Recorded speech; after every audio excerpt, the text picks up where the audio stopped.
வாசிப்போம். வெளிப்படுத்தின விசேஷம் 3ஆம் அதிகாரம் 7வது வசனம். பிலதெல்பியா சபையின் தூதனுக்கு நீ எழுத வேண்டிய என்னவெனில், பரிசுத்தம் உள்ளவரும் சத்தியம் உள்ளவரும் தாவின் திறவுகோலை உடையவரும் ஒருவரும் பூட்டக்கூடாதபடிக்கு திறக்கிறவரும் ஒருவரும் திறக்கக்கூடாதபடிக்கு பூட்டுகிறமாயிருக்கிறவர் சொல்லுகிறதாவது.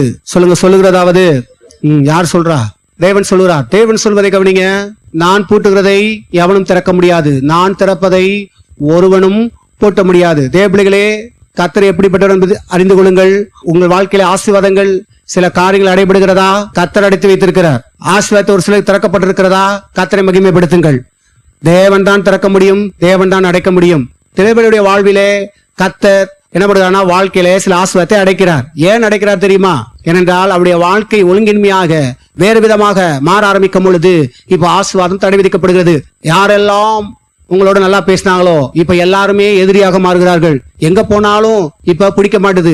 வாழ்க்கையை பார்த்தாவே கசப்பா இருக்கு. சுற்றத்தார்களை பார்க்கும் போது எங்க பார்த்தாலும் என்னடா ஒரு மார்க்கமா இருக்கு, நிம்மதியே இல்ல. நல்லது செஞ்சாவே இப்ப என்ன ஆகுது, இப்போ எனக்கு இப்ப எதிர்ப்பதமா ஆகுது. இப்படி எல்லாம் எங்க போனாலும் என்ன பண்ணாலும் ஏது செஞ்சாலும் எங்க பார்த்தாலும் ஒரு அடைக்கப்பட்டதாய் ஒரு இறுக்கமானதாய் இப்படி எல்லாம் இருக்குது. அப்படின்னா இப்ப கர்த்தர் சொல்றாரு, இப்போ நான் அடைச்சு வச்சிருக்கிறேன்.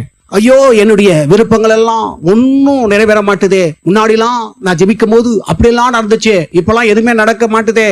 நடக்காது. ஏன் தெரியுமா? கர்த்தருடைய விருப்பத்துக்கு விரோதமாய் செயல்பட ஆரம்பிக்கும் பொழுது இப்போ ஆசீர்வாத கதவு பூட்டப்படுகிறது. உங்கள் ஆசீர்வாதத்தை பிசாசு தடை செய்ய முடியாது. தேவன் தடை செய்ய முடியும், நீயும் தடை செய்ய முடியும். பிசாசு செய்யவே முடியாது. பிசாசு பாவம், அவனை போய் நீ எதுவும் சொல்லிட்டு இருக்காது. கர்த்தர் உன்னை ஆசீர்வாதத்தை எவன் தடுக்க முடியும்? வேதம் கேட்குது. தடுக்க முடியுமா? கர்த்தர் அடைச்சா அவரே சொல்றாரால, இங்க நான் திறப்பதை நான் அடைப்பதை. ஆதியாகமத்துல பார்க்கும் பொழுது வாசிப்போம். ஆதியாகமம் 7ஆம் அதிகாரம் 16 வசனம். தேவன் அவனுக்கு கட்டளையிட்டபடியே ஆணும் பெண்ணுமாக சகலவித மாம்ச சந்தங்களும் உள்ளே பிரவேசித்தன. அப்பொழுது வாசிப்போம் சேர்ந்து. அப்பொழுது கர்த்தர் அவனை உள்ளே விட்டு கதவை அடைத்தார். கதவை அடைச்சது யாரு? கதவை அடைத்தது யாரு? விளங்கிக் கொள்ளுங்கள். கர்த்தர் நல்ல ஒரு கதவெல்லாம் அடைக்கவே மாட்டார். கர்த்தர் நல்லவராக அடைக்கிறார். பசங்கள்லாம் நிறைய பேர் தப்பு தப்பா பேசிட்டு உட்காந்துருக்கிறோம். உன் வாழ்வு சீர்படுவதற்கு தான் கர்த்தர் என்ன பண்றாரு? அடைக்கிறார். உன் வாழ்வு சீர்பட வேண்டியது அவசியமா இருக்கிறது. உன் வாழ்வு சரிபட வேண்டியது அவசியமா இருக்கிறது. ஏமாற்றி கொண்டு இருக்கிற தேவ பிள்ளைகளை விளங்கிக் கொள்ளுங்கள். உன்னையே ஏமாற்றி கொண்டு இருக்கிற வாழ்க்கையில இப்போ கர்த்தர் அடைப்பதுக்கு காரணம் என்ன? கர்த்தர் சொல்ல நீ கொஞ்சம் உள்ள இருக்க வேண்டியது அவசியமா இருக்குது. இப்போ இந்த அடைக்கப்பட்ட வாழ்வுல சீர்பட போறியா, அல்லது இன்னும் எங்கேயா ஓடி எங்கேயாவது கதவை திறந்திருக்கா, வேற எங்கிட்டாச்சும் போய் ஏதாச்சும் பண்ணிடலாமான்னு சொல்லி ஓடிட்டு இருக்க போறியா? எங்க ஓடுனாலும் நீ ஓடிக்கிட்டே அலைய வேண்டியதான். திருப்பி எங்க ஓடினாலும் எங்கதான் வந்து நிப்ப. ஒரு சில இடங்கள் என்ன பண்ணுவோம், கிட்ட ஓடுற மாதிரி இருக்கும். பார்த்தா அவன் அதே இடத்துல தான் நிப்பான். என்னடா நம்ம இங்க இருந்து போகவே இல்லையா? சில பிலிம்லாம் பார்த்துருக்கீங்களா? இந்த பேய் படங்கள்லாம் பார்த்துருக்கீங்களா? இந்த பேய் படத்துல பார்க்கும் பொழுது இந்த பேய் அரட்டும் பாத்தீங்களா? மனுஷன் முழுக்க நிற்கும் போது நீங்க ஓடுவாங்க. ஓடிட்டே இருக்கும்போது என்ன ஆகுது, எங்கேயோ வெகு தூத்திரம் ஒண்ணுமா இருக்கும், ஆனா எங்கதான் நிப்பாங்க. ஏன் அவங்க சத்தியம் விளங்குறதுக்காக சொல்றேன், ஈஸியா. அந்த மாதிரி நீங்களும் என்ன பண்றீங்க, இன்னும் வெகு தூரத்துல ஓடி இன்னும் அதை பிடிங்கிருவோம் இதை பிடிங்கிருவோம் அதை செய்வோம் இதை செய்வோம் பார்த்தா எங்கதான் நிக்கிறீங்க? திருப்பியும் எந்த இடத்த வந்திருக்க? எந்த இடத்துக்கு வந்திருக்கிற? மேல போயிட்டியா? நீ என்ன ஏறினாலும் அங்கிருந்து உன்னை தள்ளுவேன். ஒரே எத்து கீழே போடா. திருந்த மாட்டியாடா நீ? தேவபிள்ளை விளங்கிக் கொள்ளுங்கள்.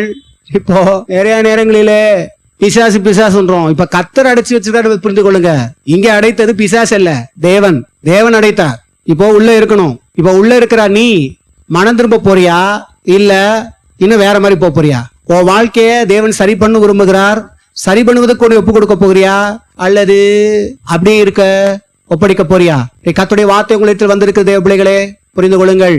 சும்மா ஏதோ ஏனாதானு கர்த்தரை தேடணும்னு நினைக்காதீங்க. இன்னைக்கு கிறிஸ்தவத்துல நிறைய சபைகளிலே கர்த்தரை விட்டே விலகி கர்த்தரை தேடிட்டு இருக்காங்க. ஆனா அவங்க கர்த்தருக்கு அவங்களுக்கு உண்டான உறவே இருக்காது. கர்த்தரை சித்தத்து கீழே இருக்க மாட்டாங்க.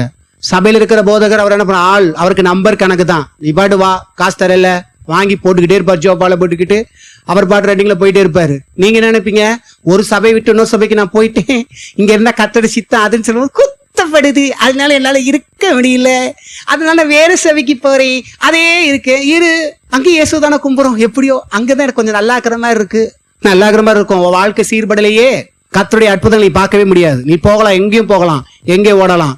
தேவ பிள்ளைகளை விளங்கிக் கொள்ளுங்கள். தேவனுடைய வழியிலே தேவன் உங்களை நடத்தும் போது உங்களை முற்றி அர்ப்பணிங்க, வளர பாருங்க. எப்பவும் போலே ஒரு இடத்துல உட்காந்துக்கிட்டு மற்றவங்களை போல இருக்குன்னு நினைக்காதீங்க. மற்றவர்களை காட்டிலும் உங்களுக்கு இந்த சத்தியம் வருதுன்னா அவர்களை காட்டிலும் கர்த்தர் உங்களை நேசிக்கிறார், இன்னும் அதிகமாக நேசிக்கிறார். இன்னும் அவர் உங்கள் வாழ்வு சீர்பட வேண்டும் என்று விரும்புகிறார். இப்ப கர்த்தர் உங்களுடைய கேள்விக்கான பதில் சொல்லுகிறார். உன்னுடைய வாசல் கதவு அடைபடுது, மறுபடியும் எழும்புகிறது, விரோதமாய் மாறுகிறதுனா பாரு. கர்த்தர் உனக்கு கொஞ்சம் திறந்து விட்டு எல்லாம் செய்யும் போது என்ன இது, இப்போ மேன்மை வந்துருது, எழும்பிருது. இனி என்ன, இனி இந்த பாஸ்டர் கூட நமக்கு தேவையில்லை. ஓடு பாப்போம். திருப்பி எங்கதான் வரணும், எங்க வரணும்? இருக்கீங்களா தேவபிள்ளைகளே? தேவனுடைய வார்த்தை உங்களுக்கு அறிவிக்கிறேன், தேவனுடைய இருதயத்தை அறிவிக்கிறேன். அவர் உங்களோட இடைப்படுகிறார். அவர் தான் உங்களுடைய வாழ்க்கையின் எல்லா கேள்விக்கும் பதில். அவர் தான் உங்களுடைய வாழ்க்கைக்கும் என்னுடைய வாழ்க்கையும் ஆதாரமாக இருக்கிறார். அவரை விட்டு நீங்கள் நானும் எங்கும் ஓட முடியாது. ஹல்லேலூயா. அதே பாருங்க, ஆதியாகமம் 8ஆம் அதிகாரம் 1வது வசனம். தேவன் நோவாவையும் அவருடைய பிள்ளை இந்த சகல காட்டு மிருகங்களையும் சகல நாட்டு மிருகங்களையும் நினைத்தள்ளினார். தேவன் பூமியின் மேல் காற்றை வீசப்படினார், அப்பொழுது ஜலம் அமர்ந்தது. நினைத்தள்ளினார், காற்றை வீசப்படினார். விளங்கிக் கொள்ளுங்கள். இப்போ கர்த்தருடைய நினைத்ததுல இல்ல அப்படின்னா போச்சு. நினைத்தள்ளினார், காற்றை வீச பண்ணினார். தேவன் நினைத்தள்ளினா ஆசீர்வாத காற்று உன் மேல பட ஆரம்பிக்கும். ஆசீர்வாத காற்று வந்துச்சுன்னா அமோகமா வாழலாம். அமோகமா வாழ போறீங்களா? இல்ல அஞ்சு வாழ போறீங்களா? இன்னைக்கு மனிதர்களை கண்டு அஞ்சு வாழ்ற மாதிரி ஆகி போயிருது. வாழ்க்கையில ஒண்ணுமே இல்லாத கண்டு நமக்கு நாமே பார்த்து என்ன பண்றோம்? போச்சு வாழ்க்கை, எதிர்காலம் போச்சு, எல்லாம் போச்சுன்றோம். ஏனென்றால் எங்கேயுமே ஒரு ஆசீர்வாத காற்று வீசாம இருக்குது. ஏனென்றால் கர்த்தர் காற்றை வீச பண்ணவில்லை. கர்த்தர் காற்றை வீச பண்ணணும். அவரை காற்று வீசினா போதும், ஜலம் எல்லாம் அமர்ந்துரும். வாழ்க்கையில கொந்தளிப்பு அமர்ந்துரும். விரோதமா எழும்புகள் அமர்ந்துருவாங்க. இல்லைன்னா பெருகிட்டே தான் போவாங்க. எங்க பார்த்தாலும் என்ன ஆகுது? வாழ்க்கைக்கான சூழ்நிலை இல்ல. எல்லாம் சுத்திலும் எங்க பார்த்தாலும் என்ன ஆகுது? ஜலம் சூழ்ந்து இருக்கிறது. எங்க பார்த்தாலும் பிரச்சனை சூழ்ந்து இருக்கிறது. தேவ பிள்ளைகளே, இப்போ மழையும் தண்ணியும் தான் அவன் பாக்குறான். எங்கேயுமே இருப்பிடத்துக்கான சாத்தியக்கூறே இல்லை. வாழ்வுக்கான ஆதாரம் எங்கேயுமே இல்ல. எல்லாமே எங்க போட்டிருக்கான்? ஆடைப்பட்டு இருக்கிறான். இப்ப கர்த்தர் தான் என்ன பண்ணணும்? விடாப்படியான மழையை என்ன பண்ணணும்? வீச பண்ணணும். ஜலமும் கொந்தளிச்சுக்கிட்டே இருக்குது. கொந்தளிப்பு நிக்க மாட்டுது. தேவ பிள்ளைகளே, உங்களுடைய வாழ்க்கையில ஏகப்பட்ட கொந்தளிப்புகள் எழுப்பி கொண்டு இருக்கிறது. வெளியே பாக்குற கொந்தளிப்பு பார்த்து நீங்க உள்ள அதிகமா என்ன பண்ணி கொந்தளிக்கிறீங்க? ஐயோ வாழ்க்கை அப்படி நம்ம என்ன பண்ணிட்டு இருக்கோம்? அழுது கொண்டு இருக்கிறோம். அழுகிறது மனம் திரும்புவதற்கு ஏதுவான அழுகையா இருக்கணும். வேதவசம் சொல்லுகிறது எப்படி இருக்கணுமா? ரட்சிப்புக்கு ஏதுவான மனம் திரும்புதல் உங்களுக்கு உண்டாகட்டும். நிறைய பேர் அழுகிறான், மனம் திரும்புவதற்கு ஏதுவாக அழுகிறான், அப்படியே அழுவான், திருப்பியும் பழையபடித்தான் வாழ்வான். இன்றைக்கும் தேவ சமூகத்தில் நிறைய பேர் அழுகிறார்கள். கர்த்தர் சொல்கிறார், உன் அழுகைய எனக்கு தெரியும், ஆனா மனம் திரும்பாத அழுகையா இருக்கே. உன் அழுகை பலவிதமா இருந்தது. எத்தனை முறை அழுதிருக்கிறாய். உன் கண்ணீர் என் சுருத்தியில் இருக்குது. ஆனா அந்த கண்ணீர் என்னவா இருக்குது? மனம் திரும்புதல் இல்லாத கண்ணீரா இருக்கிறது. ரட்சிப்புக்கேற்ற வித ஒரு கண்ணீரா இல்லை. எப்போதும் போலதான் என்ன பண்ணிட்டு இருக்க? போயிட்டு இருக்க. ஓ கர்த்தாவே, இந்த வாழ்க்கை சரியில்லை, முற்றிலுமாய் நான் ஒப்படைக்கிறேன். உம்முடைய பிரியம் என்ன? உம்முடைய விருப்பம் என்ன? என் வாழ்க்கையிலே நீங்க எப்படி வழிவகுத்திருக்கீங்களோ, என் வாழ்க்கையில நான் எப்படி வாழ வேண்டும் என்று விரும்புகிறீர்களோ வாழ்க்கைக்கு நான் முற்றிலும் அர்ப்பணிக்கிறேன். இப்படி வரணும். தேவபிள்ளைகள் விளங்கிக் கொள்ளுங்கள். ஒவ்வொருத்தருக்கும் வாழ்க்கையை கர்த்தர் நியமிச்சு வச்சிருக்கிறார். ஒவ்வொரு வாழ்க்கை இப்படித்தான் இருக்கணும்னு கர்த்தர் வைத்திருக்கிறார். அதை சரியா புரிஞ்சுக்கிறணும். உங்க வாழ்க்கையை எப்படி வாழணும் கர்த்தர் விரும்புறாரோ நீங்க இப்படி வாழணும். நான் ஏற்கனவே சொல்லிக்க பாருங்க, ஒருத்தவனுக்கு ஒரு விஷயத்த ஆண்டவர் தொடக்கூடாதுன்னா இன்னொருத்தவனுக்கு அதை அனுபவிக்க சொல்லுவார். இன்னொருத்தவனுக்கு வேற ஒன்ன தொடக்கூடாதுன்னு புரியுதுங்களா? அதே போலதான் இன்னைக்கு உங்க வாழ்க்கையை கர்த்தருக்கு முன்பாக கொண்டு போங்க. கர்த்தாவே, என் வாழ்க்கை எப்படி இருக்கிறது? என் வாழ்க்கையை நீங்க எப்படி வச்சிருக்கீங்க? நான் எப்படி வாழ வேணும்னு விரும்புறீங்க? தேவனே, முற்றிலுமாய் நான் ஒப்பு கொடுக்கிறேன், முற்றிலுமாய் நான் அர்ப்பணிக்கிறேன். ஆண்டவரே, அதை நான் விரும்புகிறேன். கர்த்தர் ஏற்படுத்தின வாழ்க்கையை மத விரும்ப பழகுங்க. நீங்களா ஒரு விஷய விருப்பத்தை ஏற்படுத்தி, நீங்களா ஒரு காரியத்தை ஏற்படுத்தினா கர்த்தர் அங்கீகரிக்கவே மாட்டார். அந்த விஷயத்தை கர்த்தர் அங்கீகரிக்கப்படாத எந்த ஒரு வாழ்க்கையை நீங்க வாழ்வீங்கன்னா அதுதான் மிகப்பெரிதான பாவம். Hello, praise the Lord. இருக்கீங்களா? கர்த்தர் உங்களுக்கு வழிவகுத்த வாழ்க்கையே நீங்க வாழ்ந்தீங்கன்னா அதுதான் பரிசுத்தம். கர்த்தர் உங்களை எதை தொட சொல்றாரு, எப்படி வாழ சொல்றாரு, அந்த பாதைக்கு நேரம் தான் நீங்கள் நானும் கடந்து போக வேண்டியது மிகவும் அவசியமா இருக்கிறது. தேவ பிள்ளைகளே, ஹல்லேலூயா. கர்த்தர் மிகவும் நல்லவர். வாசிப்போம். 2 நாளாகமம் 1ஆம் அதிகாரம் 5 வாசிக்கிறேன். ஊரின் புத்திரனாகிய ஊரியின் குமாரன் பெசலேல் உண்டு பண்ணின வெண்கல பலிபீடம் அங்கே கர்த்தரின் வாசஸ்தலத்துக்கு முன்பாக இருந்தது. சாலமோனும் சபையாரும் அதை சேர்ந்து வாசிப்போம். நாடி போனார்கள். அங்கே சாலமோன் ஆசாரிப்பு கூடாரத்துக்கு முன்பாக கர்த்தரின் சந்நிதியில் இருக்கிற வெண்கல பலிபீடத்தின் மேல் 1000 சர்வாங்க தகன பலிகளை செலுத்தி பலியிட்டான். 7 எல்லாரும் சேர்ந்து, அன்று ராத்திரியிலே தேவன் சாலமோனுக்கு தரிசனமாகி, நீ விரும்புகிறதை என்னிடத்தில் கேள் என்றார். ஹல்லேலூயா. எங்க கவனிக்கணும்? இப்போ சாலமோன் இடத்துல கர்த்தர் போய் பேசி, நீ விரும்பினதை கேள்னார். இந்த மாதிரி இது வரைக்கும் யாருக்கிட்டையும் கேட்டதா நான் பார்த்ததே இல்லை. இதோட தான் சாப்டர் முடியுதுன்னா, எந்த ஒரு ஆவிக்குரிய தலைவனும் ஆண்டவர் எனக்கு தோன்றி நீ விரும்பினதை கேள் அப்படின்னு என்கிட்ட சொன்னாரு. நான் சாட்சி கேட்டதில்ல. நீங்க தான் சாட்சி கேட்டிருந்தா பாக்கியவான்கள். என்கிட்டயும் கேட்டதில்ல. உங்கள்கிட்ட ஏதாவது கேட்டிருந்தா சொல்லுங்க, உங்களுக்கு ஒரு சிறந்த ஒரு கிளாப் கட்டுவோம். கிளாப் தட்டுவோம். இது ஏதாவது கேட்டுக்காரா? நீ விரும்பினதை இடத்தில் கேளு. ஏன் கேட்டாரு? முக்கியமான விஷயம் அங்க முன்னாடி ஒளிஞ்சிருக்குது. வசனம் என்ன அப்படின்னு சொல்லும்போது பாத்தீங்கன்னா, நாடி போனார்கள். எதை நாடினார்கள்? வெண்கல பலிபீடம், பலிபீடத்தை நாடினார்கள். இந்த பலிபீடம் எதற்கு? அங்க பலிகளை செலுத்துவதற்கு பலிபீடம் கட்டுவார்கள். யாருக்கு? தேவனுக்கு. அப்ப பலிபீடத்தை நாடி போனான். அவன் மட்டும் அவளோடு சேர்ந்து நாடி போனாங்க பாருங்க. இந்த நாடி போனான், நாடி ரொம்ப முக்கியம். ஒவ்வொரு நாளும் நீங்க எதை நாடி போயிட்டு இருக்கீங்க? யாரை நாடி போறீங்க? எந்த மனுஷனை நாடி போறீங்க? கர்த்தர் விரோதமாய் கர்த்தர் எங்கெல்லாம் நாடி போக கூடாது, எதெல்லாம் விரும்ப கூடாதுன்றாரோ அங்க போய் மறுபடியும் அங்கேயே போறீங்களா? அப்படி போனீங்கன்னா பாருங்க, வேதத்துல சில நேரங்களில் சில இடங்களை நீங்க பாத்தீங்கன்னா சில பெண்களை குறித்து அங்க சொல்லுகிறது. அக்காவும் தங்கச்சியும் என்ன பண்ணாங்களாம்? தீர்க்கதரிசனம் படிச்சு பாருங்க, அதெல்லாம் ரொம்ப இதா இருக்கும். பயங்கரமா அக்கா அழகுள்ளவளாம், கண்டவர்கள் பார்த்தவர்கள் அழகுள்ளவர்கள் எல்லாம் வசியப்படுத்துவாளாம், எல்லாம் பண்ணிட்டு இருந்தாலாம். ஆனா கொஞ்சம் கூட அக்கா மனம் திரும்பலையாம். கர்த்தர் எவ்வளவோ அவங்களுக்கு சொன்னாலும் மனம் திரும்பலையாம். பெரிய பெரிய ராஜாக்கள் எல்லா ஆட்களையும் அவளோடு போவாங்களாம். பிள்ளைகளை விலகிக் கொள்ளுங்கள். இப்போ கர்த்தர் என்ன பண்ணாராம்? எழுப்பி விட்டார். என்ன எழுப்பி விட்டார்? எவர்கள்லாம் அழகுள்ளவன் சொல்லி அவளோடு போனார்களோ, அவளோடு தொடர்பு வைத்திருந்தார்களோ, இப்போ அவர்களே அவளை கொள்ளும்படியாய் கர்த்தர் எழுப்பினாராம். எத்தனை பேருக்கு புரியுது? சில நேரங்கள் இது என்ன சொல்ல வரேன்னா, யாரெல்லாம் உனக்கு சார்பா இருக்கிற மாதிரி அவங்களோட ஐக்கியத்துல இருக்கும்படி நீ வைப்பியோ, அந்த டயத்தெல்லாம் கர்த்தர் சொல்றாரு, வெளியே வந்துரு சொல்லிட்டு வராருன்னு வச்சுக்கோங்க. ஆனா வெளியே வராம மறுபடியும் அதுக்குள்ள நீங்க ஆழமா போகும்போது, இப்ப யாரெல்லாம் உனக்கு ஃபேவரா இருந்தாங்களோ, உனக்கு அப்படியே பணத்தையும் நகையும் அள்ளி கொட்டி வந்து சேர்ந்தாங்களோ, இப்ப அவங்களே எல்லாம் ஒண்ணு சேர்ந்து என்ன பண்றாங்களாம்? உனக்கு விரோதமா எழும்பி உன்னை அழிக்க வராங்களாம். இப்ப விரோதமா எழும்புறாங்களாம். காரணம் என்ன? தேவப்பிள்ளைகளை புரிந்து கொள்ளுங்கள். அதே பாருங்க, அக்காவுடைய முடிவையும் தங்கச்சி பார்த்தா கூட இருந்து, தங்கச்சி என்ன பண்ணலாம்? அக்காவுக்காலே டபுள் மடங்கு ஆனாலாம். ஏடி பாத்தீங்களா? சில பேர் முன்னாடி என்ன நடக்குது என்பதை பக்கத்துல இருக்கும் பாப்பாங்க. பாக்குறோமா இல்லையா? என்ன நடக்குதுன்றது தெரியுது. பிள்ளைகளுக்கே நீங்க சொல்லித்தர வேண்டிய பிள்ளைங்க பெற்றோர்களை பாக்குறாங்க.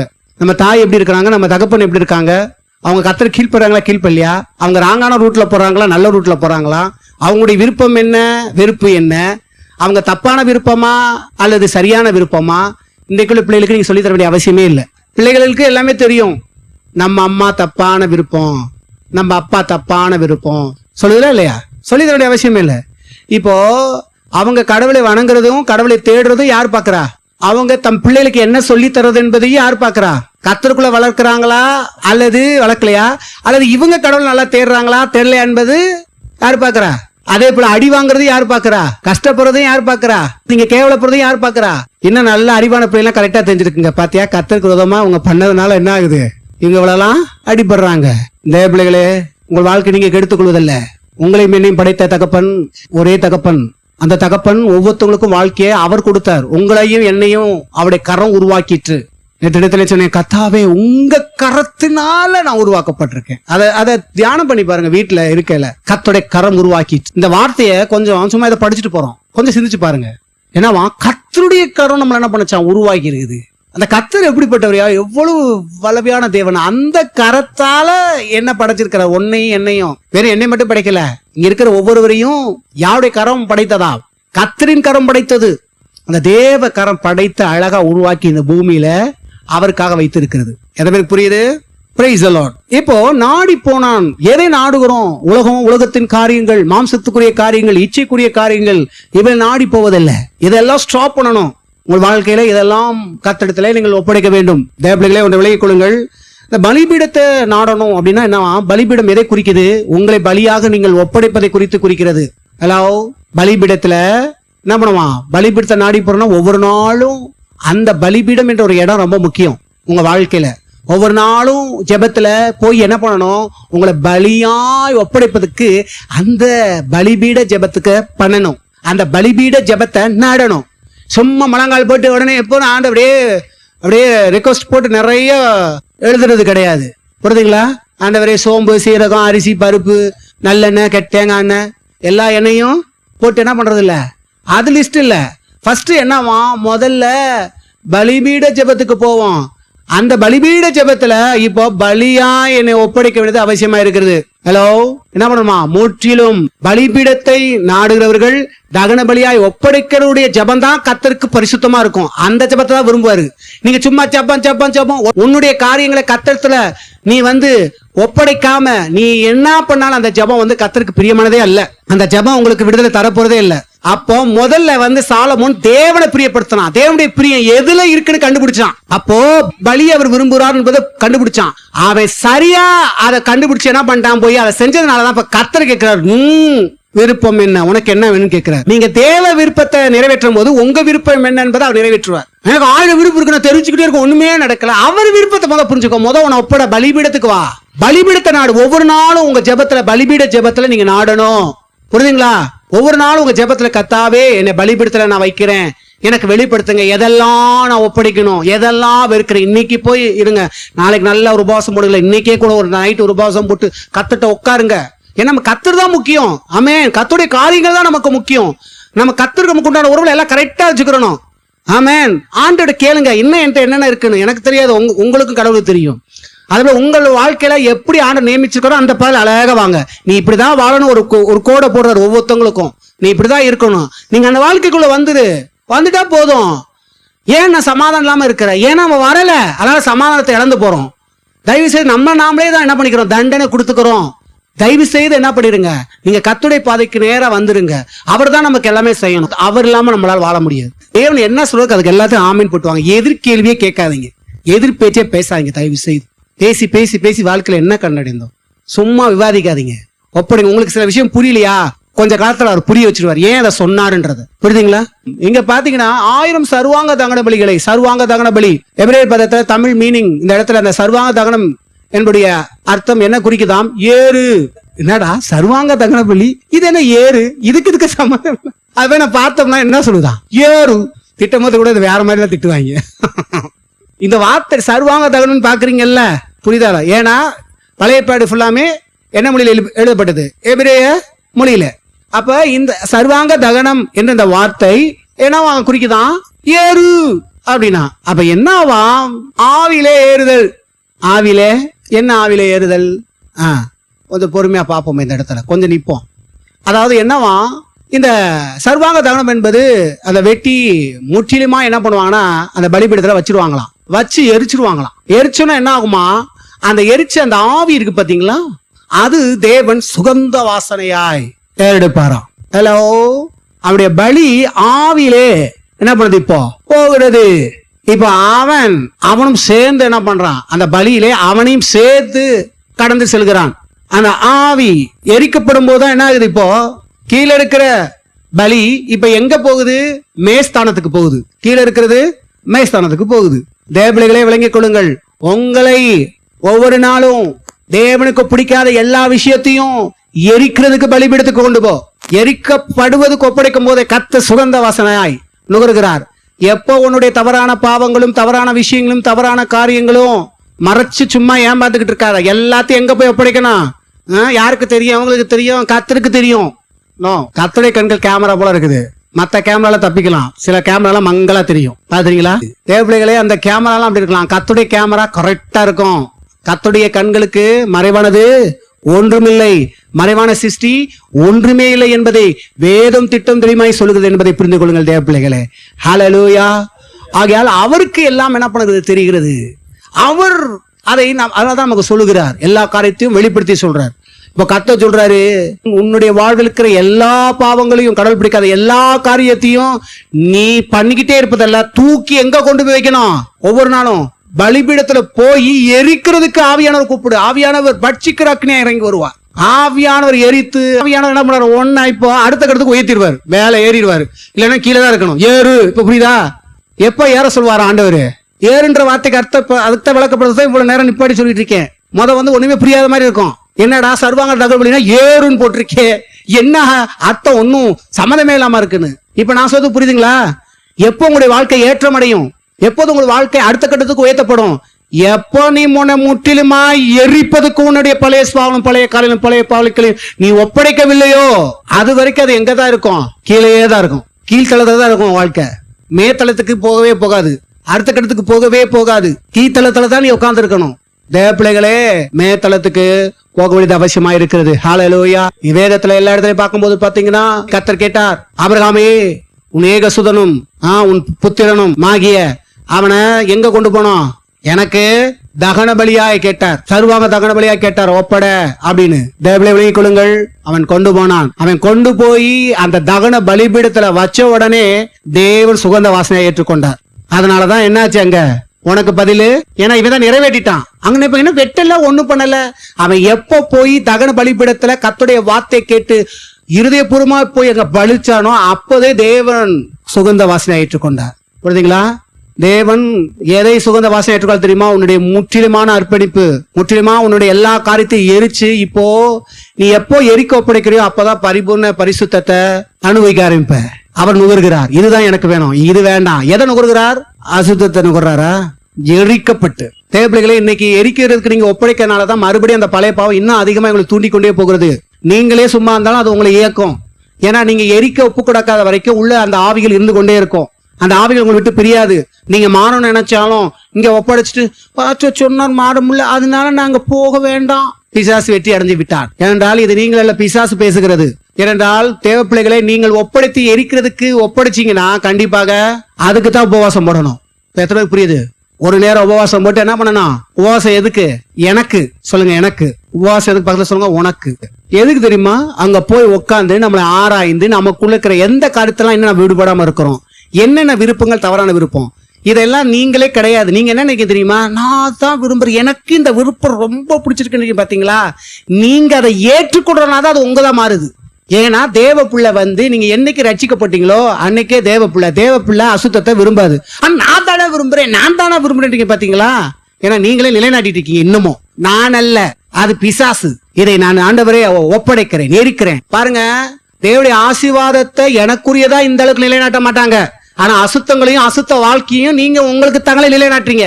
இதுதான் நீங்க செய்யற மிகப்பெரியதான தவறு உங்க வாழ்க்கையில. முதல்ல இதை நீங்க என்ன பண்ணணும்? என்னுடையதல்ல, நீங்க உங்களை பார்த்து பேசுங்க.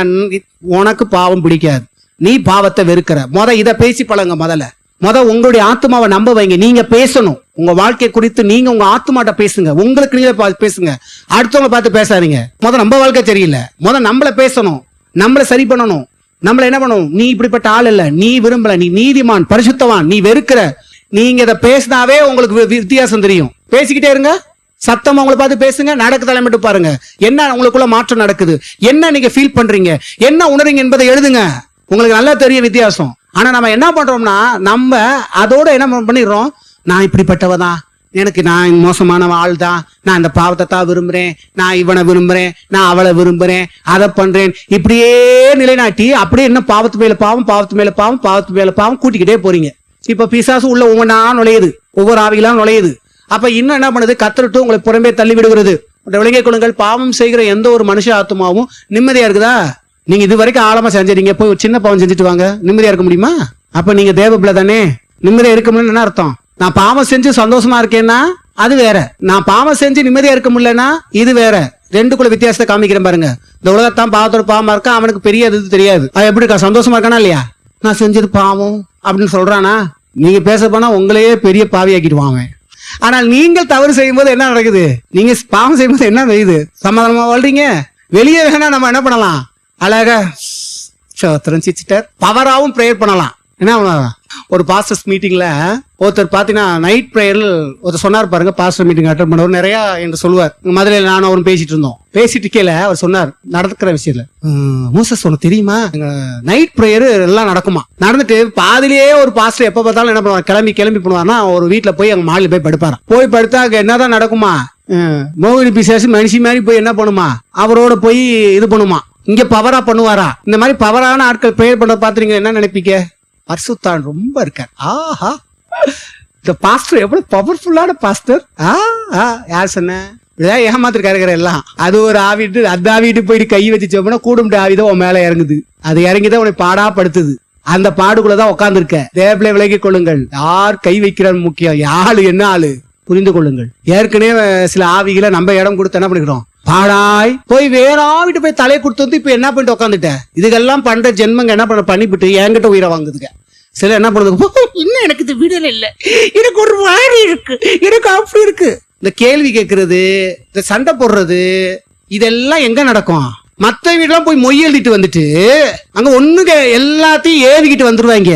மண்டையில ஏவி, வாழ்க்கையில ஏவி முடிச்சுட்டு கடைசி எங்க வருங்க? போன்ல நான் இங்க இருந்து சொல்லல, வெளியூர் ஆட்கள் அப்படித்தான் சில சொல்றது கேட்கலன்னா, இது ஊரெல்லாம் போய் சுத்தி எல்லாத்தையும் மண்டையில ஏவி நம்ம கத்தோடைய வார்த்தை சொல்லுவோம்ல, அவங்களுக்கு எல்லாம் ஒரு அறிவுரை கூறுவோம், அதை கொஞ்சம் பின்பற்றுவோம். ஆனா முக்காவாசி எப்படி போயிடும், இப்படி போயிட்டு சில வார்த்தை கீழ்ப்படியாம என்ன பண்ணுவாங்க, கடைசி இதை சொல்ல மாட்டான், இதை சொல்லுவான், பாஸ்டர் எனக்கு இப்படி நடக்குது, என்ன நடக்குதுன்னு தெரியல, நான் நல்லா தான் ஜெபம் பண்றேன், நல்லா தான். ஏய், நீ உள்ள அண்ட புழுது இருக்க, நீ என்னெல்லாம் போய் பண்ணிட்டு உன் இஷ்டத்துக்கு போய் ஆடிட்டு வந்துட்டு கடைசி எங்க வந்து நிக்கிற?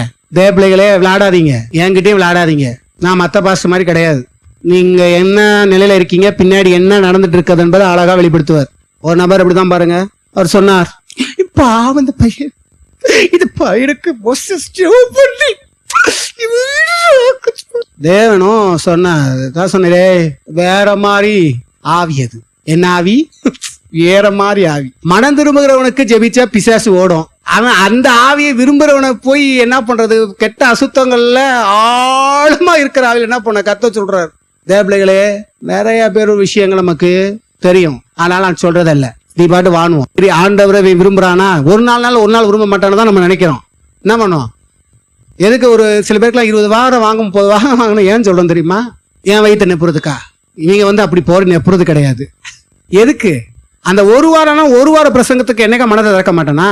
அப்ப மனதை திறப்பதற்கு சத்தியம்தான். அப்ப ஏதாவது ஒரு சத்தியம் அவன் மனதை திறந்துருச்சு அப்படின்னு வச்சுக்கோங்களேன், கத்தர் விடுதலை ஆக்கி விடுவார். புரியுதா? அதுக்குத்தான் வர சொல்றது, வேற ஒண்ணும் இல்ல. இந்த ரகசியத்தை இன்னைக்கு சொல்றேன், புரிஞ்சுக்கோங்க. அதாவது உங்ககிட்ட நான் மத்தவங்க குடும்பம் என்ன சொல்றேன், விடாம 5 வாரம் வாங்க, 20 வாரம் வாங்க. ஏன் சொல்றோம்? சத்தியம் திறக்கணும். சத்தியம் ஒரு வாரத்துல இதாயிடாது, ஒரு 2 வாரத்துல, அது 3 4. சில பேர் நிறைய காலம் விடுதலை பெறுவதற்கு வரவே மாட்டான். ஒரு வாரம் வந்து ஒரு வாரம் வரல. அதான் நான் சொன்னேன், அது எனக்கு வரது அப்படி இருக்குமா? எனக்கே இவ்வளவு கடுமையான ஆத்துமக்களா இருக்கு நிறைய, இதுகளை எப்படி நான் விடுதலைக்கு எப்படி வர, எனக்கு கிடைக்கிறதுலாம் எப்படி இருக்குது? உண்மையதான் சொல்றேன். நானே சொல்லுவேன், என்ன அதுக்கு தானப்பா ஊழியன்றாரு. ஆமா, இருந்தாலும் ஏன்னா அந்த பேக் லைஃப கேட்டோம்னா கர்த்தர் நமக்கு வெளிப்படுத்துற பாத்தீங்களா. அதுக்கப்புறம் உறுதிப்படுத்துவார் பாருங்க. டைரக்டா கேட்கும் போது கூட ஏதோ அதை சொல்லிட்டாருன்னுவோம். ஆண்ட நமக்கு சொல்லும் போது என்ன ஆகுது, சரி அவங்க இப்படிப்பா அப்படி ஆன்றோம். ஆனா கண் கூட பாக்குறோம் பாத்தீங்களா, அப்படியே இவனா இவளா, இந்த அம்மாவா, இந்த அம்மா நல்ல அம்மா மாதிரி தானே பேசிச்சு. ஆனா நான் சொன்னாரு, இருந்தாலும் தேவபிள்ளைகள் விளங்கிக் கொள்ளுங்கள். இதை சொல்றதுனால நான் நீதிமானு, நீங்க எல்லாம் பாவி அப்படின்னு நான் சொல்லல. எல்லாரும் குறைவானவர்கள். ஆனால் மனம் திரும்பலனா கர்த்தர் அடிக்கிறார், வெறுக்கிறார். ஏன்னா உங்களுக்கு வாய்ப்புல கொடுக்கிறார் கர்த்தர். ஆமே, சரி. அப்ப இங்க சொல்ல வந்த விஷயத்தை அப்ப நாடி போனான் தகட பலி. அப்போ ஆண்டவர், ஆபிரகாமே உன் ஏகசுதனும், அந்த கதையை நீங்க முன்ன நிப்பாட்டணும். ஆபிரகாம் பல வருஷம் கழிச்சு, அதுவும் பாருங்க, கலட்டு பையனா ஆயிட்டான். கலட்டு பையனாய் தான் பெத்தது, தெரியுமா உங்களுக்கு? அதான் கேக்குறாங்க, இன்பம் ஊருமோ கிளவியா இருக்குளுக்கு. அவ கேக்குறா, அவ கேட்ட கேள்வி சரியான. அதான் தூதன் கேக்குறான், நீ சிரிச்ச? நான் சிரிக்கலை. இல்ல சிரிச்ச. அவ சிரிப்புக்கு ஒரு அர்த்தம் உண்டு. ஸ்திரீகளுக்குள்ள வழிபாடு நின்று போச்சு. என்ன, அதாவது கொஞ்சம் ஒரு 50 வயசு இப்படி இருந்தா கூட ஏதோ நம்பலாம். இது எல்லாமே செத்து போச்சு, சரீரமே செத்து போச்சு தானே. இங்க ஒரு குறிப்பிட்ட வயசு போகும்போது சரீரம் செத்து போன தெரியுமா தான் உங்களுக்கு இருக்கு. கை காலம் எப்படி இருக்குது, நல்லாவா இருக்கு? என்ன மேக்கப் போட்டா, சில கிளவி மேக்கப் எல்லாம் போடுது எங்கேஜ் ஆகுறதுக்கு. இருந்தாலும் என்ன ஆகுது, சுருக்கமா இருக்கா இல்லையா? உடம்பு சுருக்கமாகுது. ஓரளவுக்கு நீங்க தடுக்கலாம், ஆனாலும் சுருக்கம் தெரியுதா இல்லையா? இங்க இருந்து இங்க வரைக்கும். அது போய் குழந்தை பெப்பதுன்னா எப்படி, புரியுதுங்களா? அப்ப முடியாது.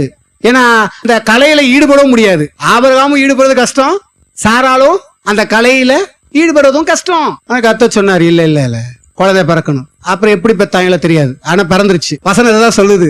அதனால அது வரைக்கும் நான் சொல்றேன், பெத்துட்டாங்க. இத்தனை வருஷம் கழிச்சு ஒரு குழந்தைய பெற்றிருக்கானா, அந்த குழந்தைய மேல எவ்வளவு அன்பு பாசம் இருக்குன்னு யோசித்து பாருங்க. அதை புரிஞ்சுக்கிறதுக்கு இதை சொல்றேன். டக்கு டக்குன்னு சொல்லிட்டு போயிடலாம், அதை நின்று பார்க்கணும். சாதாரணமா ஒரு 5 வருஷம் 6 வருஷம் குழந்தை பிறக்காதவங்களுக்கே ஒரு கரு உருவாகுறதோ ஒரு தடவை என்ன இது சில பேருக்கு இன்னும் முழுமையான ஒரு இதே வரமாட்டுது. எவ்வளவு சந்தோஷமா இருப்பாங்க பூரிப்பா. சந்தோஷத்தை பார்த்தா கேட்க வாங்கி தருவாங்க, அதை செய்வாங்க, இதை செய்வாங்க, வாஸ்தா அப்படி இப்படின்னு வாங்க. இது ஒரு விஷயம். அந்த ஹாப்பியை எப்படி தெரிவிப்பாங்க, அவங்க செயல்பாடு. என்ன பண்ணுவாங்க, பக்கத்துலங்களா போய் இருந்தாங்க, கன்சீவ் ஆயிட்டோம், என் மகள் கன்சீவ் ஆயிடுச்சு, என் பிள்ளை கன்சீவ் ஆயிடுச்சு, என்னுடைய பொண்டாட்டி கன்சீவ் ஆயிடுச்சு. சந்தோஷமா இருக்குமா இல்லையா? ஆனா இத்தனை வருஷம் கழிச்சு இது வயசான கழுவு பிறகுதுன்னா அங்க எவ்வளவு அன்பு இருக்கும் பாத்தீங்களா? அத கொடுத்ததே லேட்டு. இவரு எவ்வளவு மோசமான ஆள், நம்பாளு பாத்தீங்களா? நாம சொன்னேன், ஏயா நீ பயங்கரமான ஆளியா, கொடுக்கறதும் கொடுத்து எப்போ கொடுத்த, அப்ப எப்போ கொடுத்துருக்க, சாகர டயத்துல போய் கொடுத்து நீ அதையும் என்ன பண்ற, உன் ஏக சுதனும் உன் புத்திரனும் மாறாமல் நீ எனக்கு தகன பலியாய் ஒப்புக்கொடுனா என்ன அர்த்தம்னா, பிரியம் பாசத்தை ஆபிரகாம் சாராம் யார் மேல கொட்டி வச்சிருக்காங்க தெரியுமா? யார் மேல? ஈசாக்கு மேல கொட்டி வச்சிருக்காங்க. அதான் பாத்தீங்கன்னா, அவன் உயிரோடு இருக்கும்போது பைபிள் சொல்லுது, ஆபிரகாம் உயிரோடு இருக்கும் போதே இந்த இஸ்மவேலு இந்த மற்ற விஷயங்கள் சொத்து பத்தெல்லாம் கரெக்டா கொடுத்துட்டு ஒதுக்கி விட்டுறான். ஏன்னா என் மகனுக்கு தொந்தரவு கொடுக்க கூடாது. எந்த மகனுக்கு? எப்படிப்பட்ட தகப்பன் பாத்தீங்களா? ஏன்னா இவங்க நாம இருக்கும் போதே செஞ்சாதா, இல்லன்னா நம்ம மகனவே என்ன பண்ணிடுவாங்க, சொத்து பத்தெல்லாம் புடிங்கிடுவாங்க சொல்லிவிட்டு எல்லாத்தையும் பத்தி விட்டேன்னு வேதம் சொல்லுது. எத்தனை பேர் படிச்சிருக்கீங்க? என்ன பண்றானா? பிரிச்சு விட்டுறானா. அப்போ எவ்வளவு அன்பு அவங்க கொட்டி வச்சிருக்குது என்பதை பாருங்க. அந்த இடத்துல இப்படிப்பட்ட அன்பு, இவ்வளவு பாசம், நேசம் எல்லாமே அங்கே ஒருத்தர்கிட்ட கிடக்குது. இந்த பாசமும் அன்பையும் எல்லாம் பெற்ற அந்த ஒரு ஆளை எனக்கு கொடுறான்றாரு. தகன பலியா நீ கொடுப்பையா, நான் கொடுப்போமா? அதே மாதிரிதான் இன்னைக்கு நம்முடைய வாழ்க்கையில எங்க அன்பையும் பாசத்தையும் எங்க யார் மேல எவர் மேல எந்த இதுல கொட்டி வச்சிருக்கியோ அதை தகன பலியா கொடுன்றார். அதை தான் முடிப்பாரு. ஏன் தெரியுமா? கர்த்தரை காட்டிலும் எங்கெல்லாம் உன் பாசமும் அன்பும் உலகத்துல இருக்கா, மாம்சத்துல இருக்கா, இச்சையில இருக்கா, எந்த கெட்ட பழக்க வழக்கத்துக்குள்ள எந்த நபருக்குள்ள கிடக்குதோ, இப்போ அதை பான பலியா வா, பெண்களை பலிபீடத்துக்கு வா, ஒப்புக்கொடு, அப்பதான் நீ ஏறுவன்றாரு. வருவீங்களா? எதுக்கு இதை கொண்டு வந்தேன்னு ஆண்டதுக்கு பேச புரியுதா? இந்த ஏறுன்ற வார்த்தைக்கு இன்னும் நல்லா வழங்குதா? அந்த ஒப்படைக்கிறது சர்வாங்க புரியுதா? நம்ம பாத்தீங்கன்னா நம்ம நம்ம நம்ம நம்ம நமக்கு தெரியும் நம்முடைய வாழ்க்கையில எது எது தவறான விஷயம் கடவுளுக்கு பிடிக்காது, நான் செஞ்சுக்கிட்டு இருப்போம். ஆன்றது ஒப்புக்கொடுன்னு போது கொடுக்க மாட்டோம் பாருங்க. ஏன் தெரியுமா? நீ என்னை விட இதை தான் நேசிக்கிறேன்னு காமிக்கிறார். அப்போ ஒவ்வொரு நாளும் நம்ம தேவ சமூகத்துல போய் கர்த்தாவே உண்மைதான் நேசிக்கிறேன், எனக்கு இது வேண்டான்னு சொல்லி எரிக்கிறதுக்கு ஒப்படைன்றார். அங்க கர்த்தருடைய அக்கினி வந்து எரிக்கப்படும் போது இப்போ கர்த்தர் சுகந்த வாசனையா, நீ என்ன காட்டிலும் இவ்வளவு நேசிச்ச பத்தியா, அத கூட எனக்காக நீ ஒப்படைக்கிறா, இப்ப என்னதான் நேசிக்கின்ற, நீ நிரூபிச்சுட்டாடான்றாரு. ஆபிரகாம் அதை நிரூபிச்சான். நீங்கள் நானும் வாழ்க்கையை நிரூபிக்கணும் தேவ பிள்ளைகளே. சும்மா வாழ்க்கை என்பது ஏதோ ஏதோ போனோம் ஏதோ உட்கார்ந்தும் கிடையாது. ஒவ்வொரு நாளும் உங்களுடைய அன்பை நீங்க நிரூபிக்கணும். ஏசு கிறிஸ்து அதான் சொன்னாரு, நீ என்ன நேசிக்கிறியா, என் வார்த்தையை கீப் அப் பண்ணினாரு. அதைத்தான் ஆபிரகாம் தேவனை நேசித்தான் என்பதை கிரியைகளை காண்பித்தான். அதான் ஆண்டவர் சொன்னதை நிறைவேற்றினான். இன்றைக்கு தேவன் அதை தான் சொல்லுகிறார், நீ என்ன நேசிக்கிறியா, இப்ப எதன் மேல உன்னுடைய அன்பும் ஆதிக்கம் அதிகமா இருக்கும் அதை அப்படியே போய் ஒப்பட. இனி இங்க நான் வைக்க மாட்டேன், அன்பை எங்க வைப்பேன்? புரியுதுங்களா? அதுக்காக நீங்க போய் என் பிள்ளை ரொம்ப நேசிச்சிட்டு இருக்கேன், பிள்ளைய தூக்கி போய் எரிச்சிட்டு வந்துடுன்றாத. அப்படி சொல்லல. உன்னுடைய அந்த விருப்பங்களும் ஆசைகளும் அந்த எண்ணங்களும் எந்த நபர் மேல, எந்த மனுஷன் மேல, எந்த மனுஷி மேல, எந்த விருப்பத்தின் மேல வச்சிருக்கியோ அதை போய் எரிக்கிறதுக்கு ஒப்பட. ஆவியானவர் கூப்பிடு, ஆவியானவரே இதெல்லாம் இறக்கி வச்சுடுறேன், இதெல்லாம் எரித்து விடுங்க, என்னை சுத்தமாய் அனுப்புங்க. எத்தனை புரியுது? ஆனா என்ன நீ ஒப்படைக்கலையே, எரிக்கலையே, எரிக்க மாட்டியே, வாயெல்லாம் புழுறிய நிலைய. நீ கிறிஸ்தவன் தான் பிராடு நிறைய பேசுறான். தேவ பிள்ளைகளே, பொய்யை கலைந்து விடுங்க. பொய் பேசுறவன் வாழ்ல நன்மையை அடைய முடியாது வேதம் சொல்லுகிறது. பொய்யை கலைந்து உண்மைக்கு மாறுங்க. தேவனிடத்துல முதல் உண்மையா இருங்க. கத்திடத்திலே உண்மையா இல்லைன்னா எப்படி? கத்துடைய காரியங்களை உண்மையா இருங்க. கத்துடைய காரியங்களை ஏமாற்றாதீங்க. தேவ விஷயத்துல உண்மையா இருங்க. ஒருத்தர் கேட்டாரு, ஆண்டவர் நல்லவர் தான், ஆனா எனக்கு ஒரு சில விஷயத்துல ரொம்ப இதா இருக்கு. என்னவா? ஒரு பண விஷயத்துல ஒளிச்சு வச்சதுக்கு சாகடிச்சுட்டாரு ஆண்டவர். எங்க காமிக்கிறாங்க? அப்போஸ்தலர்ல தனனிய சப்ரியா மேட்டரா என்ன பண்றாங்க? கர்த்தர் நல்லவரு, இந்த ஒரு விஷயத்துல மட்டும் என்னால ஏத்துக்கவே முடியல. ஒரு சாதாரண காணிக்க கொஞ்சம் பணத்தை எடுத்து ஒளிச்சு வச்சதுக்கா இவ்வளவு பெரிய சாவு. எனக்குமே முன்னாடி எல்லாம் இருந்திருக்குது. இந்த சம்பவத்தை படிக்கிறவங்களுக்கு எல்லாம் அந்த இடத்துல பார்த்தா கர்த்தர் ரொம்ப கொடூரமான மாதிரி தெரியும். உண்மையா இல்லையா? இங்க அப்படி கிடையாது. என்ன தெரியுமா? ஏன் அந்த இடத்துல ஆண்டவருக்கு அவ்வளவு கோபம்? ஏன் அந்த மாதிரி தண்டனை? எதுக்கு அந்த விஷயம் தெரியுமா? சபை பின்னாடி இது செய்யக்கூடாது. ஏன்னா இந்த விஷயம் சாதாரணமானதல்ல. நீங்க எது சாதாரணன்றீங்களோ அது கர்த்தருக்கு பயங்கரமான விஷயம். கர்த்தர் எதை பயங்கரமா சொல்றாரோ அது சாதாரணமா உங்களுக்கு தெரியுது. கர்த்தர் சாதாரணமா சொல்லிட்டு கர்த்தர் சாதாரணமா சொல்றது இல்ல, எல்லாமே இதுதான். ஆனா நமக்கு என்னமா தோணுது? பயங்கரமான விஷயம்லாம். ஏன் அவருக்கு அவ்வளவு கோபம் தெரியுமா? கர்த்தருக்கு முன்பாகவே ஒரு மனிதன் துரிதமா பொய் சொல்றானா, அவன் சொன்னது உண்மையா பொய்யா என்பதை அவன் நிரூபிச்சு காமிப்பார்ல. என்னங்க? அதான் இன்னும் நிறைய பேர் பாத்தீங்கன்னா சிலர் சொல்லுவாங்க, எனக்கு இந்த இது அந்த இது. சில பேர்லாம் சில இதுல வீழ்ந்து இருப்பாங்க சில காரியத்தெல்லாம். அப்ப நம்ம சத்தியத்தை கரெக்டா சொல்லுவோம் பாருங்க. இங்கே இந்த பிரேயருக்கு வரும்போதெல்லாம் கத்து கொடுத்துருக்கோம் பாருங்க. சில பேர் சொல்லும் போது அதுக்கான விஷயம் இதுதான் சொல்லும் போது உணர்வாங்க, ஆனா செய்ய மாட்டாங்க. உண்மையா இல்லையா? ஏன்னா சத்தியத்தை சொல்ற மாதிரி. ஏன்னா கர்த்தர் தன்னை ஏமாற்ற விட மாட்டார். ஏன்னா நீங்க அதை ஆண்டவரே ஏமாற்ற மாதிரி. ஆண்டவருக்கு முன்னக்கே அவர் நான் ஏமாத்திட்டேன்னா அவர் ஏமாறாளா சொல்லுங்க. அதுக்குத்தான் அங்க அடி வாங்குறாங்க. புரியுதா? இது சரியா புரியுதா உங்களுக்கு நான் சொல்றது? எதுக்கு அடி வாங்குறாங்க? தேவப்பிள்ளைகளே, இன்னைக்கு நிறைய பேர் இதெல்லாம் புரியாம இருக்கிறாங்க. கர்த்தருடைய காரியத்துல உண்மை, கர்த்தரிடத்துல பொய் பேசுறது, கர்த்தருடைய தாசர்கள் இடத்துல போய் பேசுறது நிறுத்தி கொள்ளுங்க. இதெல்லாம் உங்களுக்கு வஞ்சனை. பாருங்க, இன்னைக்கு நிறைய பேர் கர்த்தருடைய காரியங்களை திருடுறதோ பண்றது எல்லாத்துலயும் ஒரு உண்மையில்லாத தன்மையா இருக்குது. பாருங்க, இங்க பாருங்க, இன்னைக்கு காலையில படிக்கும் போது இந்த வசனத்தையும் தேவன் சேர்த்து காண்பித்தார்.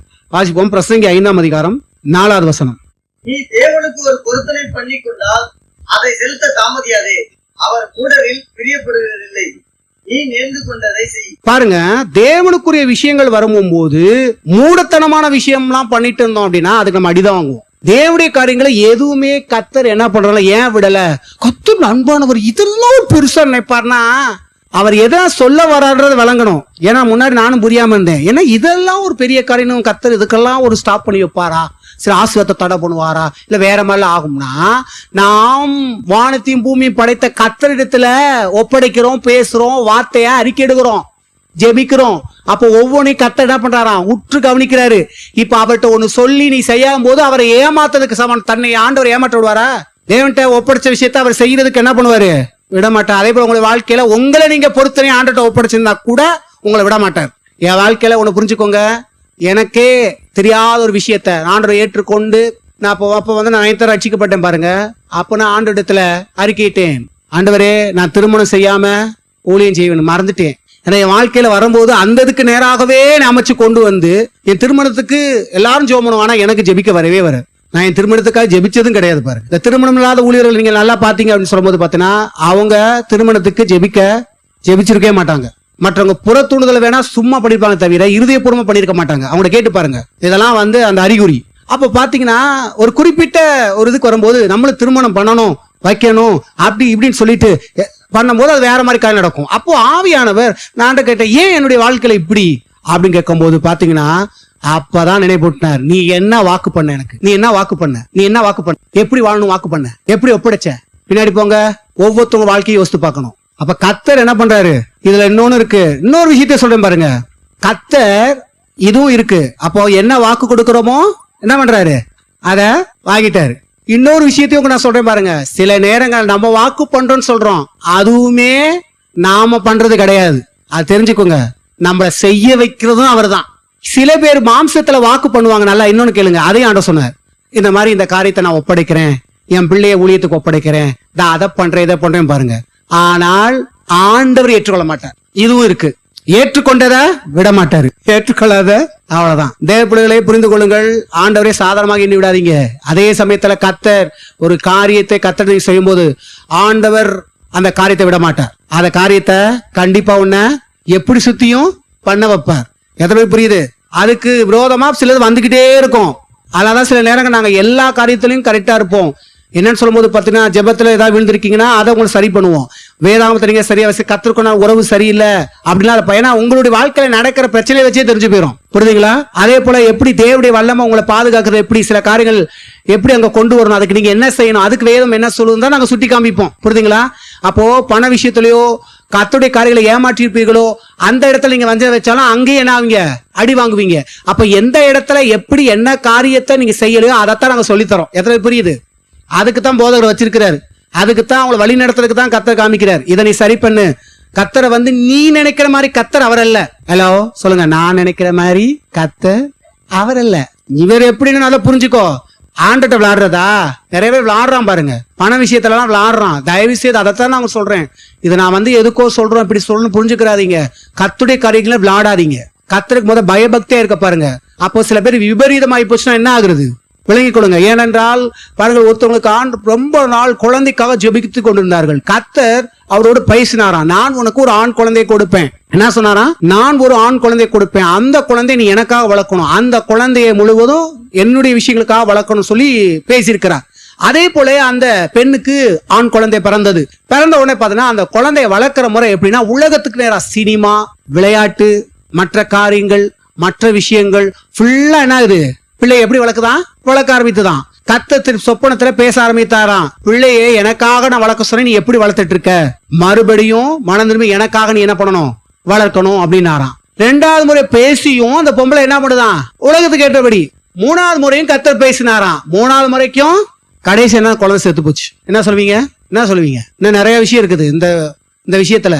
எல்லா அனுபவத்தோட வந்திருக்கிறோம், சும்மா கிடையாது. ஏதோ பேசிட்டு போனாங்க, சாதாரணமா நாங்க பேசுற ஒவ்வொருலையும் கர்த்தருடைய காரியம். கர்த்தர் என்ன விரும்புறாரு, கர்த்தர் எப்படி எதிர்பார்க்கிறாரு, ஏன் இந்த இடத்துல இப்படி சொல்றாரு, ஏன் இந்த இடத்துல சம்பவத்தை இப்படி செஞ்சிருக்கிறாரு. மனுஷிக பார்வையில பார்த்தா உனக்கு புரியாது, கர்த்தர் கொடுங்கோளார் மாதிரி தெரியும். ஆனா நீ தேவைப்படல பார்த்தா மனுஷன் எவ்வளவு கொடுமைக்காரனா இருக்கிறன்னு தெரியும்.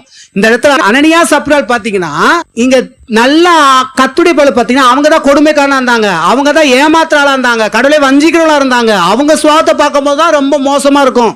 நீங்க மனுஷ பல்ல பார்த்தா என்ன, அது கடவுள் குடும்பங்கள ஆட்சியாளர் மாதிரி உங்களுக்கு தெரியுது. அங்க பார்த்தா யாரு தெரியுது, யாரு கொடுமைக்காரன், யாரு மோசமானவன், யாரு ஏமாத்துறான். கத்தர தேவ பிள்ளைகளே உன்னை விளங்கிக் கொள்ளுங்கள்.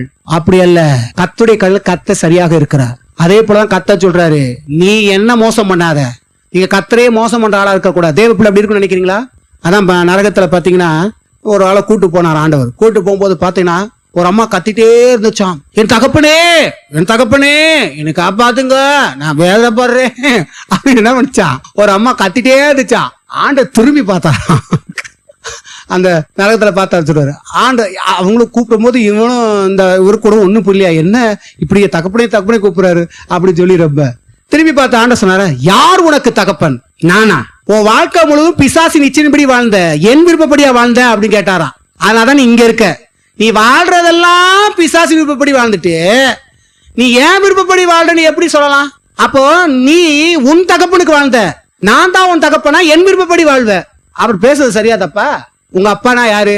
ஏசப்பான்றீங்க வச்சுங்க. அப்போ ஏசப்பா விருப்பப்படிதான் நீ வாழணும். அப்பாவின் விருப்பத்தை நிறைவேற்றணும் தானே மகன். அப்பாவின் விருப்பத்தை நிறைவேற்றாம இன்னொருத்தருடைய விருப்பத்தை நிறைவேற்றனா இப்ப நீ யாரு அப்பன்ற? உன் வாயில தான் அப்பன்ற, செய்கையில யார சொல்ற? ஹலோ, புரியுதுங்களா? நல்லா நிறைய சத்தியம் போச்சுன்னா நிறைய பேர் வாழ்க்கையில பிசாசு நுழையாது. நீங்க நிறைய பேர் மந்திரம் சூனியம் நுழைஞ்சு எல்லாம் நம்மளாம் வெளியாக்கப்பட்டிருக்கோம். கத்தருக்கு ஸ்தோத்திரம். ஆமென். கத்தர் நல்லவர். இந்த ஆவிலாம் வந்துச்சுன்னா நீங்களா தாங்க மாட்டீங்க. நிறைய கொடூர ஆவிகள் இன்னும் நிறைய பெருகிட்டு இருக்குது. எங்க பார்த்தாலும் மாந்திரியம் பண்ணி அலைய விட்டாங்க. இருக்கிற ஆவியெல்லாம் கூப்பிட்டாங்க. அடைப்பட்ட ஆவியெல்லாம் எவன் திறக்கிறான்? மனுஷன் திறக்க முடியாது நினைக்கிறீங்களா? நீங்க மனுஷிக ஆவிகளை கொண்டு வர முடியாது நினைக்கிறீங்களா? கொண்டு வந்தாங்க. பைபிள் இருக்குது.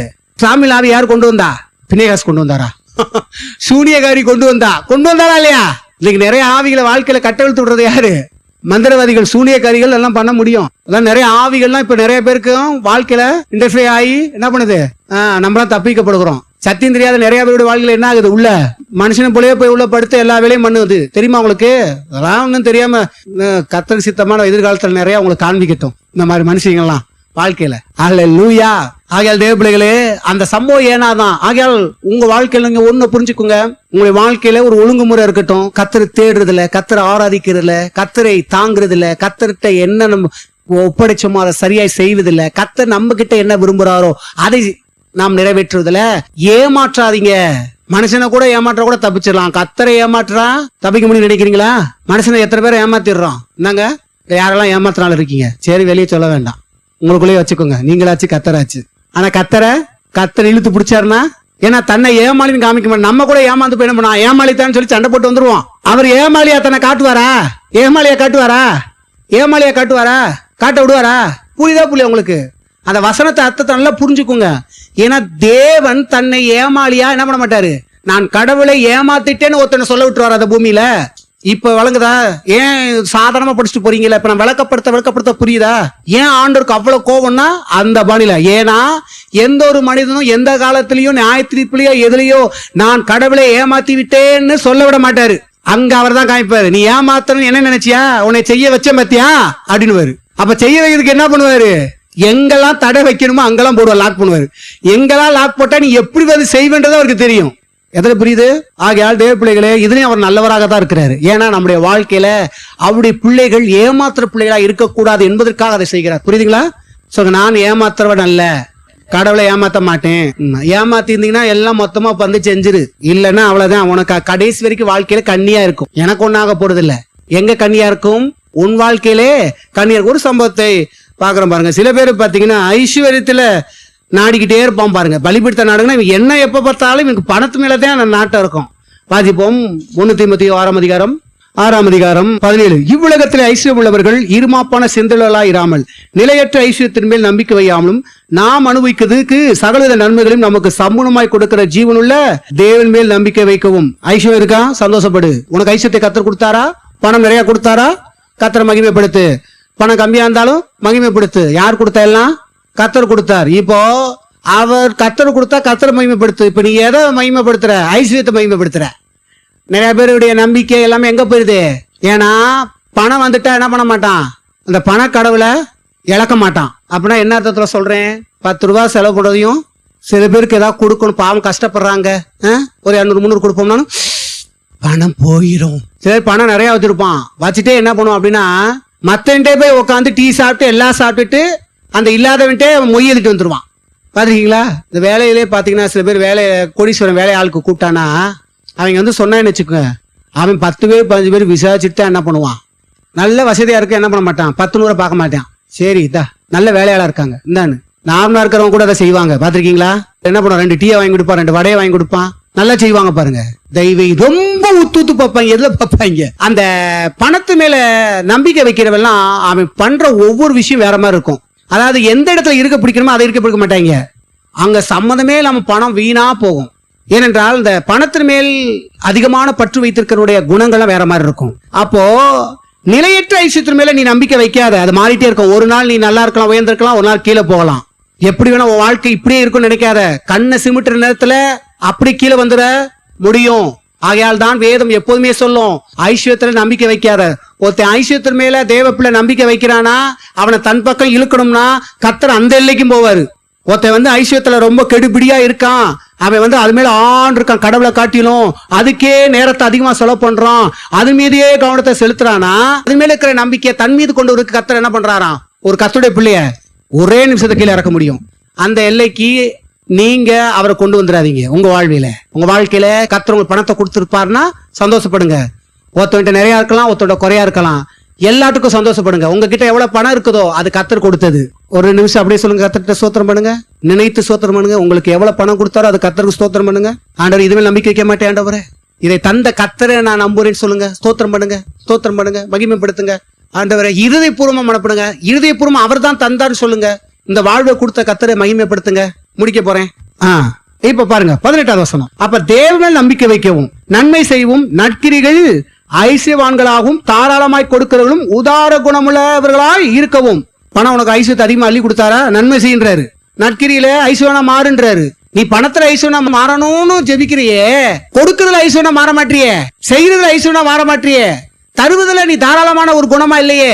ஹலோ, புரியுதுங்களா? நான் நல்ல கோடிஷனா இருக்கும், நல்ல பணம் வேணும்னு கேட்கிற. கர்த்தர் சொல்றாரு, நான் உனக்கு பணம் கொடுக்கறேன் அப்படின்னா நான் உனக்கு கொடுத்த பணத்தை தாராளமா செலவு பண்ணு, நான் உனக்கு நல்லா இன்னும் தருவேன், இன்னும் உன்னை உயர்த்துவேன், உன்னை மேன்மைப்படுத்துவேன், நீ என்ன நம்புறேன்னா நீ இதெல்லாம் செய்வேன்றாரு. நீ பணத்து மேல நம்பிக்கை வச்சா செய்ய மாட்ட, ஏன் மேல நம்பிக்கை வச்சனா பணத்தை செலவு பண்ணுவ. புரியுதா? அப்ப பணத்துல கர்த்தருடைய சித்தத்தை என்ன பண்ணுவ, சரியாய் செய்வாய். அடுத்து பாருங்க 19 ரொம்ப முக்கியம், கவனமா கேளுங்க. நித்திய ஜீவனை பற்றி கொள்ளவும் படி வருங்காலத்திற்கு தங்களுக்கு நல்ல ஆதாரத்தை பொக்கிஷமாக வைக்கும் ஒரு கட்டளையிடு. வருங்காலத்துக்கு தங்களுக்கு, வருங்காலம் இது எதை பத்தி பேசப்பட்டு தெரியுதா? இந்த ஃபியூச்சர் கிடையாது. அங்க பரலோகத்துல நீ பொக்கிஷங்களை சேர்த்து வைக்கிறதுக்கு பவுல் தீமையத்துக்கு கட்டளையிடுறாரு, இப்படி போதின்றாரு. ஏன்னா நீ இங்கெல்லாம் சேர்த்து வைக்கிறது எல்லாம் மொத்தம் வைக்கலாம் அழிய போகுது. அத நீ நற்கிரியில ஐஸ்வர்யா மாற்றி நீ செய்யும் போது நீங்க யாருக்கு என்னெல்லாம் செஞ்சியோ, யாருக்கு என்னெல்லாம் கொடுத்தியோ, யாருக்கு என்னெல்லாம் பண்ணியோ, ஊழியங்களுக்கு நீ எவ்வளவு தாங்கினியோ, ஓதருக்கு எவ்வளவு தாங்கினியோ, எல்லாமே அங்க உனக்கு என்னவா இருக்குமா, வருங்காலத்துக்கு தங்களுக்கு நல்ல ஆதாரத்தை பொக்கிஷமாக வை. அங்க பொக்கிஷத்தை வையின்ட்டாரு. புரியுதா? எங்க பொக்கிஷத்தை வைக்கணும்? அப்ப எதுக்கு தராரு? எல்லாத்துல ஐஸ்வர்யா இருக்கணும். வெறும் நான் போதற்கு கொடுத்தேன், ஊழியத்துக்கு கொடுத்தேன், அதனால எனக்கு போது முடிஞ்சிச்சு வேலை கிடையாது. நம்ம கண்முனக்கு யார் கஷ்டப்படுறாங்களா, கர்த்தர் உணர்த்துறாரா, இருந்தாப்பா நீ ஒரு 500 வச்சுக்கோப்பா, இல்ல ஒரு 100 வச்சுக்கோ, இந்த 50 வச்சுக்கோ. பாவம் அவன் வேலை பார்த்து கஷ்டம், சோம்பேறிகளுக்கு செஞ்சிடக்கூடாது. அதுக்காக சோம்பே வேலைக்கே போக மாட்டான், வீட்டுல உட்காந்துக்கிட்டு இப்படியே இவர் தர்றாரு காசு, இவர் எனக்கு கொடுக்குறாரு, நான் பாடு திம்பேன், அவங்களும் செய்யக்கூடாது. உண்மையாய் கஷ்டப்படுறோம், வேலைக்கு போய் சில பேர் சில கஷ்டங்கள் இருக்கும், குடும்பங்களை சில கடை வாங்கி குடும்பத்துக்காக வாங்கி இருப்பான். அப்படிப்பட்டவங்கள கொஞ்சம் தள்ளாடுறாங்க. இந்தாப்பா ஒரு 10 ரூபா வச்சுக்கோப்பா, இந்த வச்சுக்கோப்பா அப்படின்னு. எதுக்கு அது கர்த்தர் நம்ம கொடுக்குறாரு? இதுலயும் ஐஸ்வர்யா மாறுன்றாரு. இது வாய்ப்பா இல்லையா? கடவுள் நமக்கு பேசுறத நல்லா உணர மாட்டோம். என்னன்னா நமக்கு ஏன் பணத்தை கொடுக்கறானா, இதுல மட்டும் நீ ஐஸ்வர்யா இருக்காத, செய்களே ஐஸ்வர்யா, எல்லாத்துலயும் கோடீஸ்வரன்றாரு. நீங்க பணத்துல கோடீஸ்வரனா மட்டும் இருக்க விரும்புறீங்களா, அல்லது கொடுப்பதுல கோடீஸ்வரனா இருக்க விரும்புறீங்களா? கொடுக்கல கோடீஸ்வரனா இருக்க விரும்புறவங்களுக்கு தான் பணமே வரும். இப்ப புரியுதா? நிறைய பேர் ஐஸ்வர்யன் சொல்லிக்கிட்டே சொல்லலாம், நீ கீழே தான் இறங்க போற. அப்படி கிடையாது. நான் கொடுப்பதற்காக ஐஸ்வர்யன் ஆகணும். நற்கிரிகளை நான் கொடிசன் ஆகணும் விரும்புறேன் ஆண்டவரே. அப்ப நற்கிரிகளை கொடிசனா ஆகணும் அப்படின்னா முக்காவாசி நற்கிரி உங்களுக்கு ஏற்கனவே சொல்லிட்டேன், பிரசவம் பண்ணிருக்கேன். முக்காவாசி நற்கிரி எதுதான் வருது? பணத்தை சார்ந்துதான் இருக்குது. ஒருத்தவனுக்கு ஒரு டீ வாங்கி கொடுத்தா சொன்னாங்க, அந்த அக்கா நல்லா அக்கா எனக்கு டீ கொடுத்தாங்க, ஒரு ஜூஸ் கொடுத்தாங்க சொல்றாங்களா இல்லையா? அப்ப அதுக்கு என்ன தேவையா இருக்குது? பணமே இல்லாம அவங்க நல்லவங்க எப்படி தெரியும்? எப்படி சொல்லுவாங்க? நீங்க ஏதாவது ஒண்ணு செஞ்சாதானே நல்லவர், வல்லவர், அன்பானவர், இதெல்லாம் எங்க இருந்து வருது? நீங்க ஒண்ணு செய்யாம உங்களை யாரும் போட மாட்டாங்க. பணத்தை மூட்டை கட்டி வைக்கிற ஜனங்கள் சபிப்பார்களாம். அதை செய்யறவங்களுக்கு என்ன பண்ணுவாங்க? ஆசீர்வாதம். ஜனங்களுடைய ஆசீர்வாதம் உங்க மேல வரட்டும், அவங்களும் உங்களை வாழ்த்தட்டும். பாஸ்டர் வாழ்த்துனா போதும்.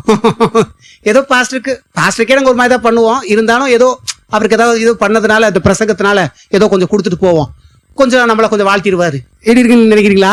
தப்பான விஷயம். இங்க மட்டும் கிடையாது, உங்களுடைய எல்லா காரியங்களையும் நீங்க எப்படி இருக்கணும்? உங்களை எல்லாரும் வாழ்த்தட்டும், உங்களை எல்லாரும் ஆஸ்வதிக்கட்டும், மக்கள் எல்லாம் ஆஸ்வதிக்கட்டும், உங்க தலைமையில மக்களுடைய ஆசீர்வாதம் வரட்டும். மக்கள் உங்களை வாழ்த்தும் போது கர்த்தர் பிரியப்படுவார், இன்னும் அவர் மகிமைப்படுவார். கர்த்தர் உங்களை ஆசீர்வதிப்பாராக. எல்லாம் எழுப்பி நிற்போம்.